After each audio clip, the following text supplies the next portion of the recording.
We're live. Oh, I know we're getting there. But we've got a great conversation we're about to have. Hey, y'all, it's the Sick of This Show with Nick Paro, my good friend and co-host, as typical and usual, Lawrence Winterman.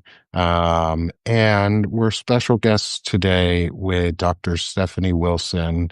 Hi, folks. Um, and we're super excited to get the chance to talk to you today because one of the reasons I brought you on was because, or asked you to come on, was because you host a podcast yourself, and you're part of a larger group of podcasters who are working together to spread messages.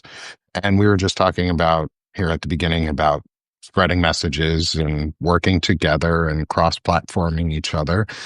And I thought that was a great entry point into who you are and if you could introduce yourself to all of us. So, everyone, I'm going to refer to her one last time as Doctor, but Dr. Stephanie Wilson is joining us this morning. Good morning, and it's nice to introduce you to everyone. Well, I am so happy to be here. I hang out with you guys virtually a lot. My name is Stephanie Wilson. I host the Freedom Over Fascism podcast, which also is on Substack. Um, and my my goal is to get us thinking about more than the news of the day. I want to think about what it's going to take to get past this moment, but what it's going to look like when we do, because we're never going to get to a place where we want to be if we think we're going to go back to what was. So I want to kind of tease out what the imagination of what we could be is, but also I want to, have conversations like we're going to have today about what is really going on, like no bullshit, like let's not put a gloss on it. Let's really be real about what's going on and how we deal with it. And then I talked today to someone I'm going to have on in a couple of weeks. She's a Black lawyer in Tennessee, and she's written books about civic and legal education for people who don't have that background, and she was just amazing. So, like, meeting amazing people who are doing amazing things, I want people to see what folks out there are doing. That's awesome. And I love the idea of connecting and building each other up and working with each other. Um, I'm going to say this from what shouldn't be a place of privilege is white men needed to step up and are starting to step up, and we're starting to see that on our side. Is I get to say that from a place of privilege of I get to be one of the good guys who are talking about things. At least I find myself to be one of the good guys. People may disagree. People may disagree that we're the good people, but we value human life and we're pro life and pro people and pro humanity. And I wanted to ask, what are your thoughts maybe about taking back words and framings of discussions? Um, since we're a pro-democracy space, it's not a Democrat, it's not a Republican, it's not a progressive, it's not a conservative. I'm a conservative and a progressive. Like, I want to conserve the Constitution and I want to progress our rights. Um, and so, can you talk about like maybe how you approach things from a framing standpoint and how you choose to use your words? I'd love to. I think that um, the pro-democracy side, we first of all, I am very glad that you said that you uh, believe in conserving the Constitution, because people that we call conservative are nothing close to conservative, right? They're blowing things up. So I like to never refer to them as conservative because they're really not. And I think we cede cede the ground to them rhetorically all the time, way too much. Um, we they called that big budget bill this big beautiful bill, and by repeating that, we're having their conversation. We're not having our conversation. And our conversation needs to be about how that will kill people, right? Yeah. Our conversation needs to be like much more real and not falling into the trap. I mean, so we'll get to what happened yesterday. But uh, the other side seized it within moments to paint this as a problem of radical liberals, which we all know is a crap. But they were fast, and now they own the narrative. Well, they think they own the narrative. I don't think they really do. Um, to be honest, I think they want to own the narrative. I think they're really trying hard to own the narrative on this one. Um, but it was Charlie Kirk who died, and it wasn't an assault rifle that killed him. It was a bolt action hunting. It was a hunting style rifle. It was a weapon that was shot with precision. Yeah, it's not the best shot in the world. There are more precise shots that could have been made, sort of been made if they were whatever. I don't, I'm not condoning the violence. Violence isn't the answer. He didn't he didn't get to account for his actions because he was taken through vigilante justice. And that's not justice. That's denying him the right to life, liberty, and the pursuit of happiness And accountability. and accountability. And that's a huge thing. Is he he was taken, well, just I don't want to spend too much time on Charlie Kirk or the shooting specifically, because there was also another shooting yesterday Yeah. that lesser people are being talked about. It's also an important point to make that note that that was also not done with an AR-15 yesterday. No, I don't think yesterday's shooting was staged. And if it was, I mean, I fucking hope. I mean, I hope not. We could go down that rabbit hole, but right now it's meaningless to go down that rabbit hole until there's more evidence that comes out as to what happened on the shooting. They found a weapon. They found reporting from the FBI is they have found the weapon and that they have found a footprint, handprint, and forearm print. And Sorry, guys. oh no, you're fine. I know I'm trying to watch us on the screen, and it hasn't muted yet. There we go. Now I can see the chat. Yeah, yeah, and then the shooting at the school yesterday was with a handgun. Mhm. And that makes, and I say these things, the shooting at the school yesterday was with a handgun, and it was two kids who got shot, plus the shooter themselves. That makes a big difference when we're talking about weapons and the amount of devastation that can happen. And it's why common sense reforms and framing such things as gun reform. And here's where I want to ask you a question, Stephanie, is what do you think, or how do you, from a historian's perspective and from a living historian's perspective on this, Mhm. what do you think the difference might be between, say, naming something the Charlie Kirk gun rights reform bill or the Charlie Kirk right to life bill for the same cause, for the same outcome? But what do you think words mean things and how we Words frame mean things? things. And if they want to win the argument, well, they use those words all the time. It's their words. I'm just taking them and I'm taking them back. Is what do you think might be a more impactful way to put it? I think the right to life wording. I mean, using his name is really important. Um, I think we often, I mean, one of the reasons that Donald Trump won this time around is that he he signed those checks remember at the beginning of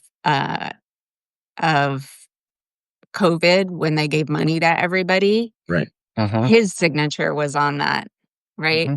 And um and they name things in a way that you have to, if you repeat them, then you're in their view. You're in their frame. Hmm.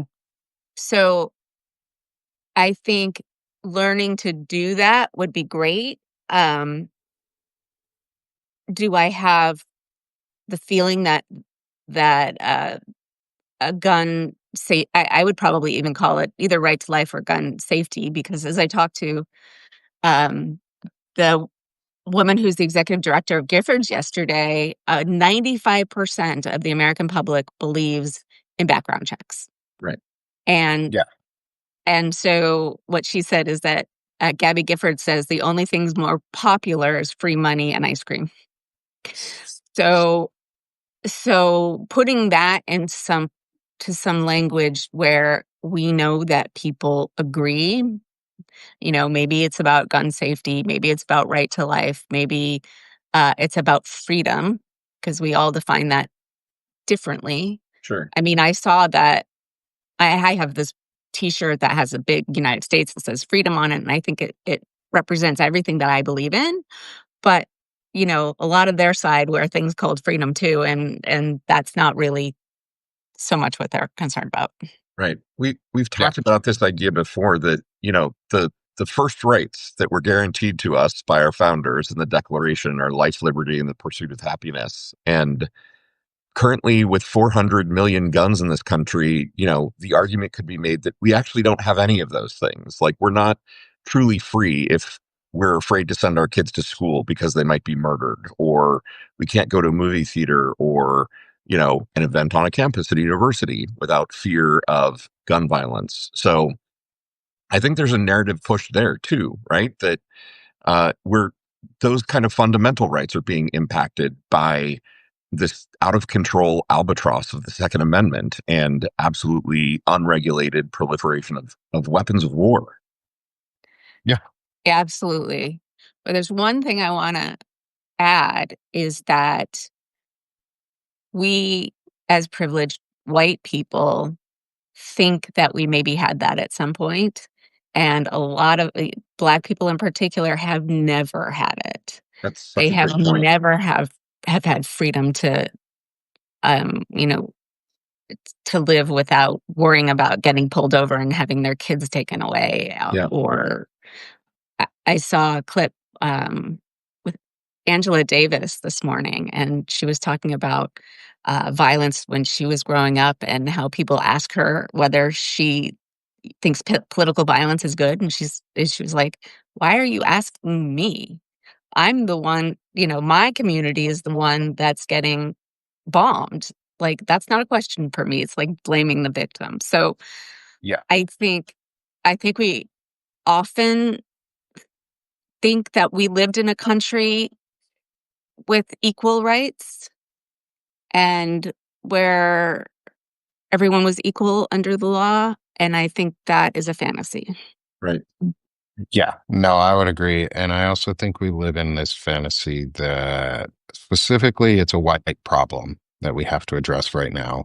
And specifically around guns, white problem on guns, most specifically at the moment, is whoever the shooter was, I don't care. Overall, what is it? 99.9% of mass shootings or more, plurality of nines, is um is are perpetrated by white men.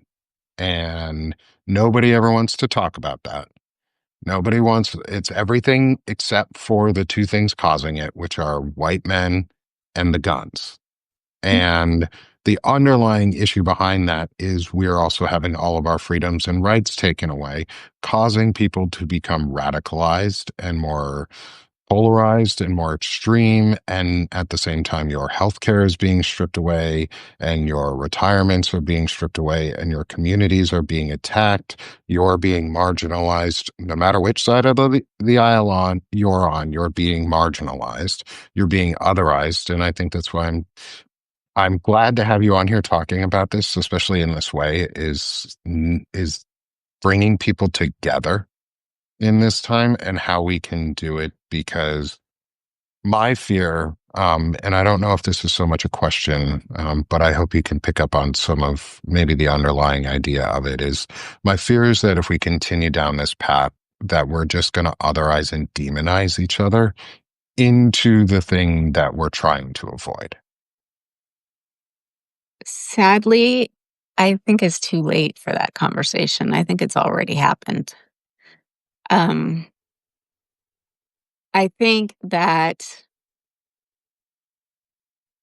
if it were up to pro democracy people and the people who love multicultural, multi idea democracy, um, it would be a lot less. But because the people who want to divide us in order to rule us and want to demonize us in order to uh, take all our money and our rights and build power, um, I think we might be beyond that question. I think we might, we're there. We're the the the other side has weaponized political violence for a really long time. And Yes. while we end up saying violence is never the answer, we've been falling all over ourselves for the right reasons, saying this, we don't wish that he was dead and this is never a good thing. But a lot of it is because this regime has advocated and incited political violence daily. I I Well, and wonder. Trump did it again last night too, right? He didn't Well, Uh-huh. yeah. de-escalate the situation. He escalated in the Exactly. hours after the moment happened. Well, Right. I wonder right now, not so much that it's not too late or that it is too late, is because I know the threats of violence and the acts of violence are going to escalate. Like, I'm not dumb. Two, I was in the army. I know how these things work. And I listen to people like Chris Goldsmith when they say the next step is escalations in political assassinations or targeted events on big name personalities first, um, and death threats. I mean, I already got my first in a not in a not public way either. The person did it in a chat response on the Krasenstein um, chat group when I posted the thing about Charlie Kirk. His rhetoric causing the environment in which he got shot in. He caused this environment. Donald Trump caused this environment. I think we should be naming them very, very loudly and specifically on who is causing and naming. Stephen Miller is inflaming this environment. He literally went out and said, "We will stop the evil that perpetrated this yesterday, not the perpetrator, not the Mm-mm. person who committed the act, but the evil." He wants to use this as a reason to wipe people out. So yeah, we can. I don't. We're past the nice. I'm not being. I'm. And if I know you've watched some of my other stuff. I'm not very nice to these people. I'm not pleasant. They wouldn't enjoy me in a room. Like, I would be mean to their faces and I would call them testicles. And Stephen Miller is either a uncircumcised penis or a circumcised, or he's an uncircumcised penis, like sort of just like squeezing his head, worming his way. Maybe he's the brain worm that ate through RFK and didn't finish the job. Um, I think but that's like, better because I hate sexualizing insults or I do too, but we're so accustomed to using words, especially as men, to degrade other men, but in ways that are towards women first. Right, And I'm right. trying to flip Definitely. the script on them is I only refer to these men as like testicles or penises or taints or butthole or assholes, like nothing that is specifically a woman's genitalia, because women are strong. Women birth children. I talk about this all the time. It's like, I could not birth a child. I cannot imagine what that pain would feel like. I was there when my wife gave birth. I know the drugs she was given to give birth, and she was still in pain. Like, I was there. Stephanie, I know you. I actually I don't know. I believe you might know what that might be like if you're a mother. well, I have an almost 18-year-old, but I had a C-section. Oh, okay, And but because of still. I could feel them rooting around in there to You pull him went out. through 9 to 10-ish months of a child, a fetus growing inside you, a parasite growing inside you, feeding off of you, and then erupting out of you, almost like the alien from Aliens, the Oh my God, xenomorph. not Didn't even just run almost. out I of have text. pictures. Like the nurse took the camera and took pictures of the doctor pulling him out of my stomach, covered in gore, like with my stomach like cut open. It was exactly like I've never had that reference like actually like verified, and I feel so good finally. Thank you. And but that like that's the thing, but that's why I do it. It's like I talk about men the way I do right now because men need to realize how weak compared to other men they are. Like Mhm. it's not about women's weaknesses. It's men who are weak and insufficient about their own selves. And they need to be mocked because they've been mocking and bullying the rest of us and gaslighting us for years. And like you said, it's not time to be gentle. What are your thoughts on that? Like, what are your thoughts or the idea of mocking and using shame and actual moral and ethical failings of these people to truly hammer it home? Because this is a time when we can. Like, they're attacking us for things we don't do, yet they're pedophiles and disgusting human beings. Do you think we should be attacking them just outright on that? Not assaulting them, but verbally attacking them on it. Yes, but I would qualify that by saying they have no shame. So trying to shame them, I don't think is effective. What we could be doing is be calling Trump, President pedophile and Right. calling uh all the all of the people who are defending him, senator child rapist or, you know, so I Mike think that Johnson, protector of pedophiles, right, right. Pedophile speaker or speaker, speaker whatever. for the pedophiles. That's right. Yeah, Well, Tracy in the which we chat knew just said already because pedo it's POTUS. hmm? pedo POTUS or the pedodent. Exactly. So I think stuff like that where we could maybe make it stick, but I think that peop Democrats in particular in power don't have the ovaries to do it. You're right. You're right. Because if Yeah. they have the balls to do it, which is why they don't do it, because balls are soft, weak, and easily squeezed. When you do, you manipulate the fuck out of them. Right. Like they're weak men. Right. We're waiting for Schumer to pre-capitulate on the CR coming up, right? Like Yeah. we all know what he did last time, and Mhm. do not expect him to have the ovaries to actually shut down the government and make the Republicans kind of own the current crisis. Stephanie, I'm curious. You talk about reframing the conversation, like that reframe of president pedophile is great. What are some examples that you've got of maybe other ways that we can flip the narrative and reframe the big conversations that are happening in this country right now? Okay, so where do I start? Okay, so for this budget, Yeah. we shouldn't be calling it a continuing revolution resolution. Nobody knows what the fuck a continuing resolution is, right? It's a MAGA murder bill, or it's I refuse to fund the murderous regime that is kidnapping people and trafficking children. So I think that by retreating into we're all dialed in and know what the CR is, and we know who Schumer is and what they're doing and why he might capitulate early, but we're not taking advantage of what is really going on and speaking very strongly to it. Um, so that's one way. I think that never using their framing, always getting out there and using our own framing first, and then sticking with it, Right.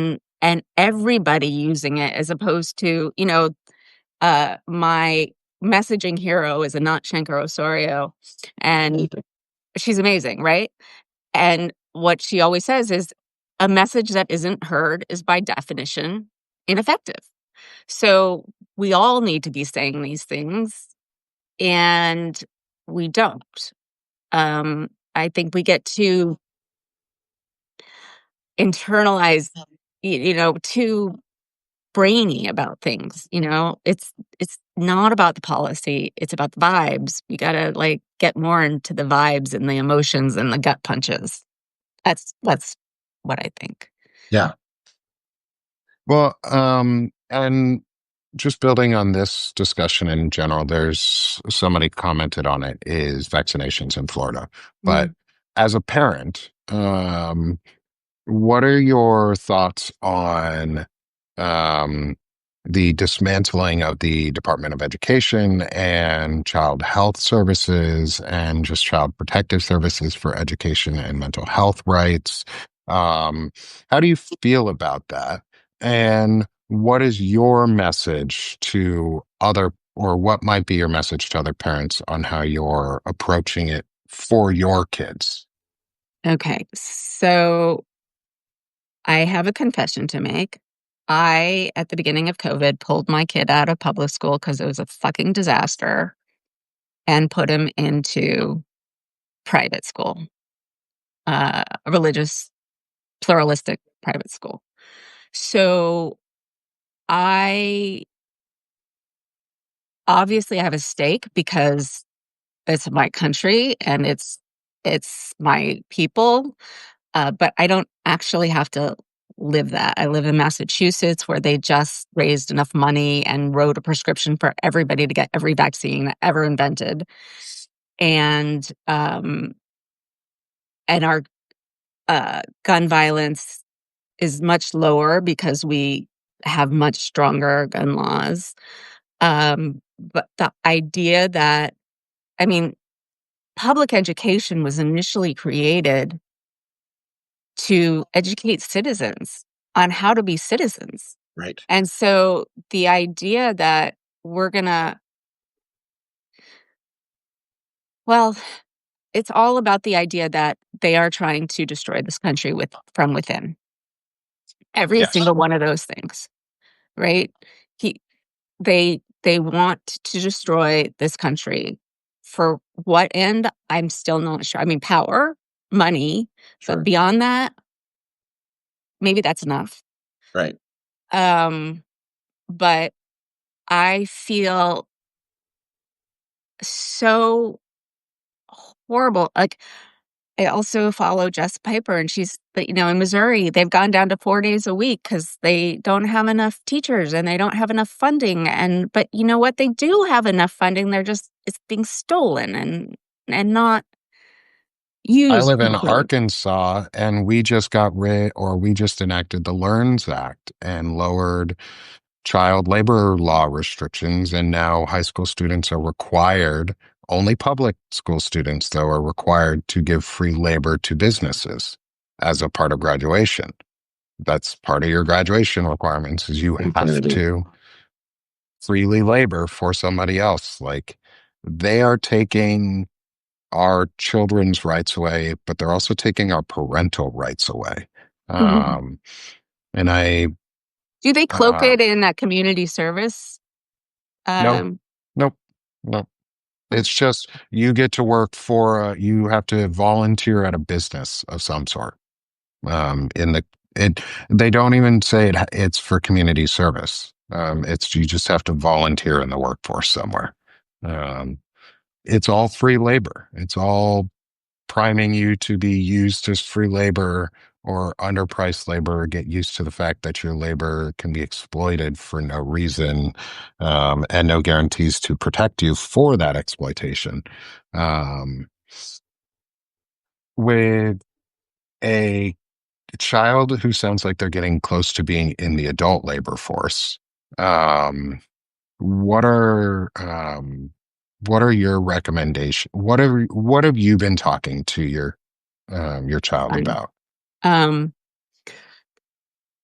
okay, so realizing that we are incredibly privileged to be white, to live in Massachusetts, to be well educated, not first generation college students. We are talking a lot about um, college and the reason for college and how it doesn't actually really matter where you go. It's the education will be the same. When you get to the specific schools, it's about vibes, really. Um, but and again, super privileged. My husband went to Yale. I went to Claremont McKenna College. It's it's like our conversations are going to be different because yeah, because of this privilege. So we talk about, he started looking, I was like, okay, I don't want you to go red state. Like, and he said, you can't tell me what to do. Well, I can, but okay. Right. And I was I'm like, your mom. I have the picture of you being pulled I out of my abdomen. I have the paycheck that says you can or cannot go to this school. Yeah. right, right.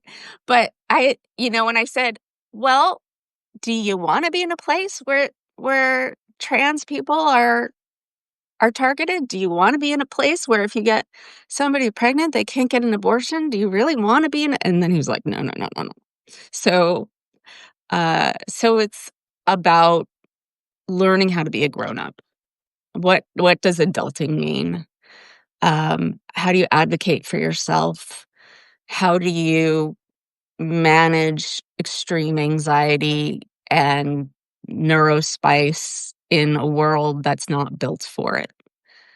Um, that's a lot of what we're doing because my kid is super smart, but he's neurospicy. So, which he hates that term, but Hey, I'm um, neurospicy, so you're neurospicy too. I mean, we all we all have our yeah. own different spice, I've never been diagnosed, but I mean, it would explain some things. right? Well, I feel like Gen X were like really good at executive function because if we didn't do it, nobody was going to do it for us. Right. We had to. We've been trained on how to adapt to literally any situation because we just didn't know what we were going to walk into in Exactly. school, in work, in life after we got home with our latchkey. Yes. And I'm lucky because I'm a millennial. I got to just be blamed for the housing market crashing while I was still in high school Right. and being gaslit since I was in. And I was like, huh, this kind of sucks. Well, I think that's why I fit in with you with Gen Xers because it's like we don't know what's going to happen next. We've had terror event or end of the world event since I was in middle school when Y2K happened. Like we've been living in like these weird cult times since Y2K, and Right. nobody really wants to admit it. Well, Oh, oh, let's go back. Lawrence, where were you when the Challenger exploded? I was at Pizza Time restaurant because we had a half day for exams on that day. I was in South Florida. We could literally see the contrail from 200 miles north and how it stopped. And people ran into the restaurant and said, the Russians blew up the space shuttle. I Yeah. remember vividly. Yeah. And I remember going home and sitting in front of the TV and weeping For hours, right. for hours because it was absolutely heartbreaking. Krista McAuliffe was on that flight, the first teacher Mhm. in space. And yeah, that stuff like that has shaped our generation from the beginning. Going back even further, we grew up with the existential dread of nuclear war. Mhm. Oh, Even yeah, but though we could save ourselves by going under the right, desk. right. Yeah, we could duck I and never cover under the understood desk. how that was supposed to help you guys. Like I, I I understood like the refrigerator thing, get inside a big like right. aluminum box, and maybe We if you don't get fried and zapped when you're like cooked alive, maybe it might help you. yeah. I Well, think it was so just so that future historians could more easily find the ashen remains of Oh, so it was more like a Pompeii, but like in like right. structured Right. yeah. percent. The Like, the alien visitors could say these poor schmucks incinerated themselves, but look, here they are all under these desks. It must have Let's been study some them. religious ritual that they were doing at the time. So in my mind, it's conflated because I grew up in Southern California, so we had earthquake drills where we got under the desk and like covered up our neck Right. because that was going to save us. Right. Because if a If giant beam falls from, the building above you onto your neck, that's going to help. yeah, exactly. So Sorry, I got us way off track. no, No, no, Apologize. it's good. it's good. It's good to have humor right now too. That said, with the imagery of giant metal beams falling, it's also a day of more like remembrance in the country, which we haven't talked about at all because other shit has been going on that has been incredibly destructive. Is today's 9/11. Today, the Twin Towers fell in New York. Multiple planes were either crashed or shot down or however they ended, but were targets of terror attacks to incite violence and tear apart our country, which then led to the explosion of Islamophobia and hatred towards groups in the Middle East, has put us on a track towards the authoritarianism in the country that we see now. Like, let's acknowledge what we should have learned from all of this is we had the choice to not go as destructively far after 9/11 as we did, as Netanyahu has done after 10/7. Nobody has learned because they don't want to learn because that's not the lesson they want to learn. They have learned the lesson they care about. Robber barons and oligarchs and ultra wealthy don't care about us, but we do. And I care that I watched in sixth grade, I think it was, fifth or sixth grade, on TV in school, the Twin Towers falling and people jumping out of towers as a child. Like, talk about things that fuck people up. Yeah, we see shit like that now all the time. That should sadden and scare people so much more than it does. Like, people are like, oh, violence. Yeah, like, oh, we've glorified violence so much that if the Twin Towers fell today, half the country would cheer for it. I think that's true. I was in grad school, so I'm feeling really old right now. And I was in like eighth grade when they brought in the TVs for the Challenger thing. So um Yeah, we watched it live on TV in school. I remember being in class, everyone sitting there. We had a TV in the corner. mhm, It was a small little tube TV mounted on the wall, and we watched the whole thing, and then we all went home. yeah. I'm a 1970 baby. I'm a little older than both of you, so for Well, me, I'm that's 72, so not that much. okay. Yeah, I remember 9/11. Waking up very, very early, even though I was on the West Coast, and watching the towers fall, literally on live TV. Yeah, it shit like this scars people. It has molded us as generations of citizens of this country. Um, how do we? I don't even know what a smart question is after this. Well, I think I have a smart question for you, Lawrence, Yeah. because it's something that you talk about, and it's something I've been thinking on. So, Stephanie, I want to pose it to you, though, is what are your thoughts about using events like these, events like 9/11, events like what happened yesterday, both the shooting of Charlie Kirk and in Colorado? What do you think about the thought of it is our responsibility as adults to break generational trauma Oh and yes, break Nick. generational Absolutely. violence? Absolutely. Um, and I think it's also our responsibility to make it clear that it's a choice. This is a political choice that this country has made. And um and yes, we need to break that trauma, but there's half of the country who doesn't want to. Right. Which in itself is a trauma, right? Because it feels Mhm. like we are trapped in a dysfunctional, adversarial relationship with our kin, essentially, and we are all held hostage by their unwillingness to grow and process their own trauma and learn from it. That's true. I think that's really accurate. Yeah. And then I Well, think when we start talking about it much more deeply, yesterday, like, I started crying, on a live. I'm pretty close right now. Like, once you start actually thinking about it, it's so much. It's so heavy. So I think a Yeah. lot of times we try not to think about it because, like, how do you get through your day? And I and think well, that, yeah, go ahead, Lawrence.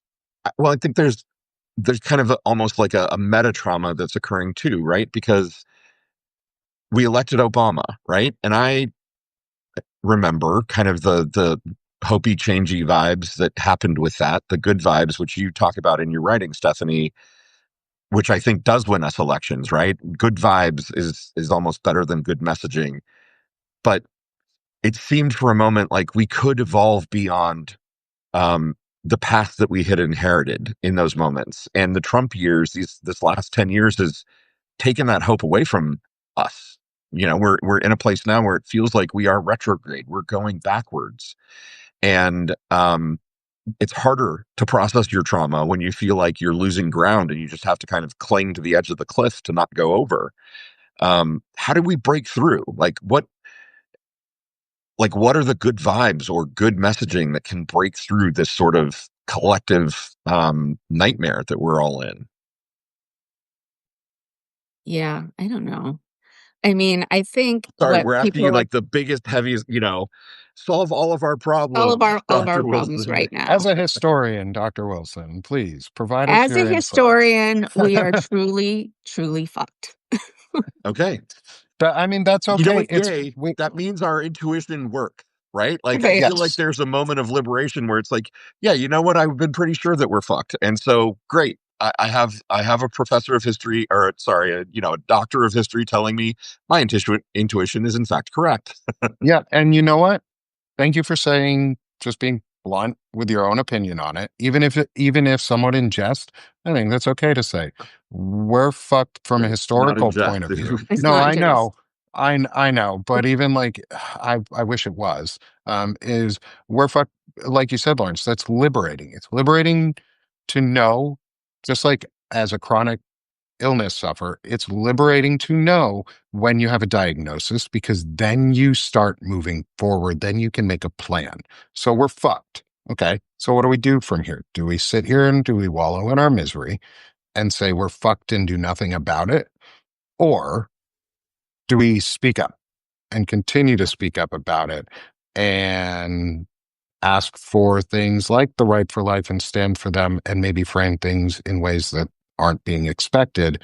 Um, And there was something, shit, damn it. I lose my track because I have fibro. So I had a really good question based off of something Lawrence well, if had you were a said. menopausal woman, you'd lose your track all the time too. So, Right. Oh, Or okay. sleep Well, deprived because we're living in a nightmare reality timeline that somehow we shouldn't be in. Yeah. but not to yeah. not to downplay your fibro because No, no, I no, get no, no, it. no. I think it's a great comparison though, because it gives a frame of reference for other people to be able to base it off of too. Is if you don't have chronic illnesses, find something that you know, maybe in your life that is an illness or an impact on your life that might be comparable, and then imagine living with it.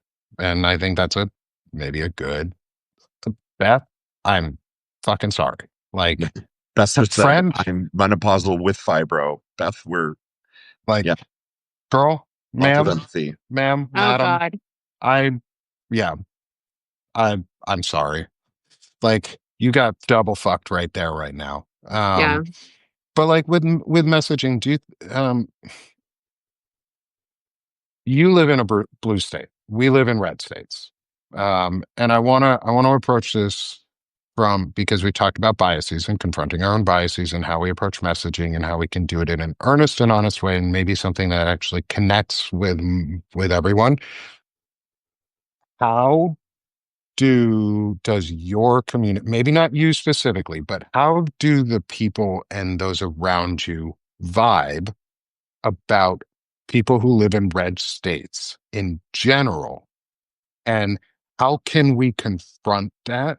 Because there's a lot of us who live in red states that aren't that image, that are close to the majority, that can really make a difference if we don't push people away. But what is it? What are the blue states, and what are from people you know? What are the vibes around those of us in red states? Are we abandoned? Are we hopeless? Are we in need of help? Like, what is the overall vibe, and where can we go? I think this is multifaceted question. I think that first of all, a lot of us feel like we're supporting the rest of the country. And I think that makes people in red states who are not actually reaping the rewards of the federal money that they get because the people in charge are stealing it and not taking care of what needs to be taken care of.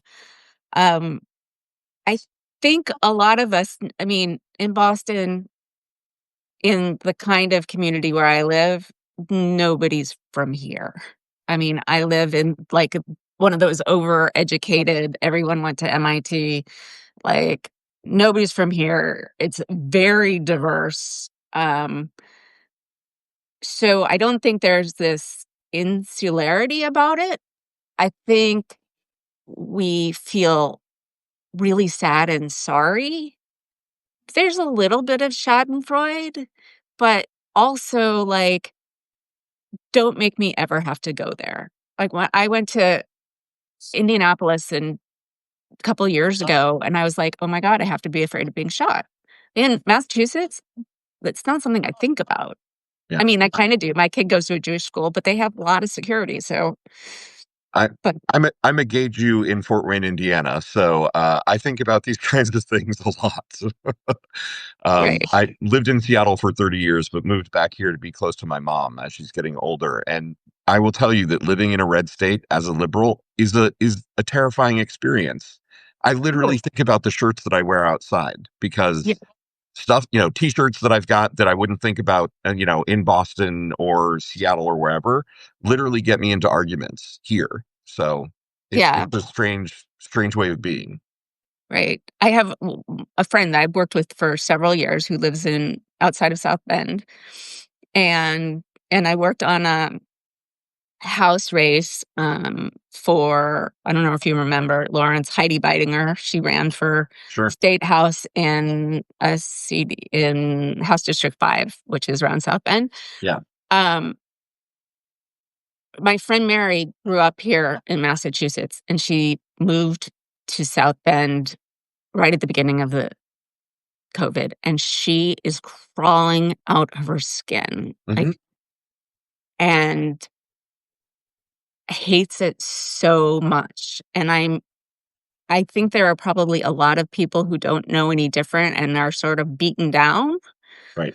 I think people who have lived in different environments are probably just completely beside themselves because they know what it could look like. But then there's people like me who are like, "Oh, do I leave? Like, what do I owe this country? Should I even stay here?" But, all my family's here, so I'm probably not going anywhere. Right? Like, Yeah. there's And always something that, like, I think about Canada, and unless we invade Canada, Canada's a pretty freaking great place to be, Right. but they don't want us. maybe is that something that we need to actually work on? As you said, a point there is, what do I you said, what do I owe this country? Um, maybe I think we need to actually ask that question and define the answer of what we do owe this country. And I know Lawrence has proposed things like this: is what do you owe this country as a citizen? Well, you owe your defense and support of the Constitution and upholding the laws and bringing them forward and progressing the laws for current and living generations and upholding the values and sanctity of life and the declarations that we have given. Do you think, or would it be worth considering maybe reevaluating that for yourself, maybe as an internal bias of, or asking these in open discussions, not even as a bias, but just as a question for ourselves is, do you think it's worth continuing to evaluate that question on what we owe this country and really define it, because they've stolen patriotism. But patriotism to the far right fundamentalists is not patriotism, it's nationalist perversion. So do you think is now the time that we step in and define patriotism Oh, again? for sure, for sure, for sure, for sure. Absolutely. Because we really are truly patriotic in the way that I think America dreamed that it was and could be, but never was. Right. In terms of what do we owe this country, I think that's a personal question that everybody needs. Like, do I owe it enough to vote? Yes. Do I owe it enough to like do all the things I do? So far I've judged yes. If I were somebody else, I don't know. Like if I were African American, I don't know. Like I think that's a really important question that everyone needs to sit with for themselves. I know we're running out of time, but Jill Lepore has a book coming out next week called We the People about how strict construction and originalism has kind of stifled the Constitution. Scalia basically advocated it was dead, and we've kind of fallen out of this idea that it's amendable. I have this crazy pipe dream that we need to advocate for an amendment that kind of overrules the Second Amendment. Is that crazy? I guess is what I'm asking you. Like, should we be advocating for the amendment of the Constitution at this point? I know that it's hard, but I'm just trying to find a big idea that we could get out there and rally people around. What Is do you it think? radical enough? Yeah, Right. I think I think re-socializing the idea of amending the Constitution yeah. needs to happen. I love Jill Lepore. I didn't know that book was coming out, so I will Next go week on the 16th. Yeah. yeah, I'll pre-order it. And if you know her, I would love to have her on. I mean, my God, yes. Can we all reach out to her and whoever gets her, invite the others? Yeah, Because, yes, let's that would do it. be a fascinating conversation. That would be. Uh, I mean, the fact that we couldn't even get the ERA passed Right. is sickening. Um, so yes, I think for me that goes in the category of if we get to the other side, how are we going to imagine this place? Yeah. And how are we going to make it so? And I Um, guess maybe it's what is it worth right now in this moment loudly and consistently until we get to the other side, providing a message of what we're for rather than just what we're against? 100%, 120%. That's totally what we need to be doing. What are Yeah. we for? Yeah.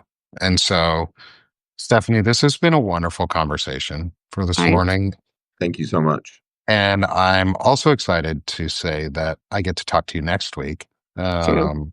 on Monday. So, everyone, please come back on Monday at 11 a.m. Eastern Time. I'm going to be having a slightly larger discussion with Dr. Stephanie Wilson, the author from Descent in Bloom, my good friend Soso, and maybe one or two others that we might try and pull in for a chronic illness discussion, something less political but very pertinent to our lives. And also very political because Robert F. Kennedy Jr., the brainworm guy, is trying to kill all of us, and disabled people are top on that list of others and deplorables. So it is kind of pretty pertinent. And so I'm super excited to see you again, Dr. Stephanie. Can you plug yourself for us so everyone knows where to find you and what you do? Okay. So I'm at freedomoverfascism.us in Substack, Freedom Over Fascism. And I like to talk to people who are visionaries and who are imagining what we're for and helping explain where we are and doing it with radical candor. I'm the one that always says the thing out loud that people don't want to say. It's part of my charm, but I believe in radical candor. So I invite all of you to subscribe to my Substack. It's Freedom Over Fascism. And I write stuff, I interview people, I do lives, and I welcome all of you. And this has been an amazing conversation. Thank you so much, Nick and Lawrence, for having me. Anytime you want me back, I'm here. Oh, thank you Amazing. so much. Thank you so much, Lawrence, Stephanie. any last things? How could I? No, absolutely not. Dr. Always Wilson gets putting the you last on the word. spot. Always putting you on the spot. Okay, So for again, everybody, call me Stephanie. Okay, there we go. That's my so last word. we've got Stephanie. Thank you again, everyone. Please subscribe to all three of us. We will see everyone at some point soon again. In half an hour, Lawrence and I will be back on for Knights of the Rainbow Table. And as always, let's stop being sick of this shit and let's start doing this shit. So see you all on Great. Monday. Thanks. Thanks, Stephanie. Thank you. Bye. Bye. Thanks, Lawrence. Thank you.